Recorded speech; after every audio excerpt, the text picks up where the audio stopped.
'Cause it was something horrible. Like I couldn't explain how he was feeling and I was feeling. It's the moment that haunted Juan Damian Tomas for years. And so they said to you what? We were going to get separated. After fleeing their home in Mexico, he and his father crossed the U.S. southern border in November 2018, hoping to declare asylum when they were picked up by the Border Patrol. He was just 14 years old. Juan Damian says his father was sent to jail in Colorado for 3 months before being deported. In the meantime, for Juan Damian, a heartbreaking choice. I have 3 options, actually. I have the foster care. Foster care? A group home, or be adopted.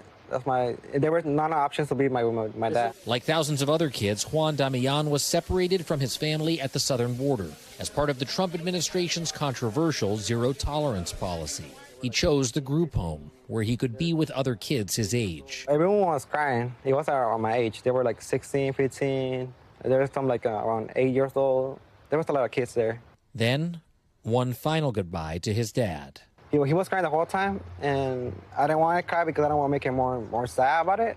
And I told him I'll try my best to be good and everything. And I told him to not worry about me. Like I'm gonna see him one day, either way. One day I'll see him. I haven't seen him now about five years now. You haven't seen him since that moment? Since then, yeah. But Juan Damian is not undocumented. He's a U.S. citizen, born in Alabama to parents who crossed the border illegally. Advocates say Juan Damian is one of hundreds of American kids who were also separated from their parents beyond the roughly 5,500 foreign-born children previously reported, some of whom we saw firsthand at the time. People in here are locked up in cages, essentially what look like animal kennels. I don't know any other way to describe it. To this day, the exact number of American kids is still unknown. We don't know how many were living in all of the border areas of California, Arizona, Texas, New Mexico. Is it possible that they weren't keeping track at all? That is very possible. Paige Chan is the executive director of Together and Free, a nonprofit that hopes to track down and provide relief to what they say could be 1,000 U.S. citizen children separated from their parents by the Trump administration. The Biden administration has reunited over 600 foreign-born children with their families and is still working to reunite hundreds more.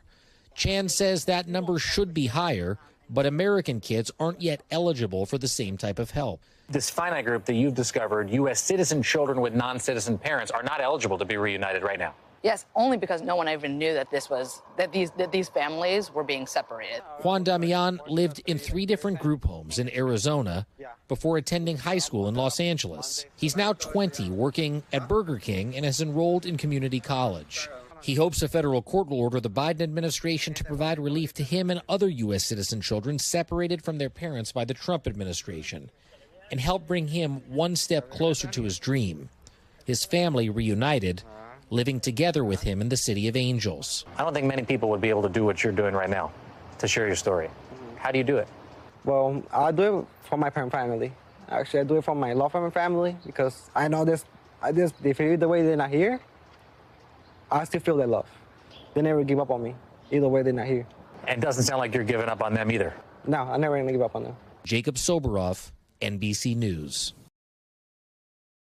Thanks for watching our YouTube channel. Follow today's top stories and breaking news by downloading the NBC News app.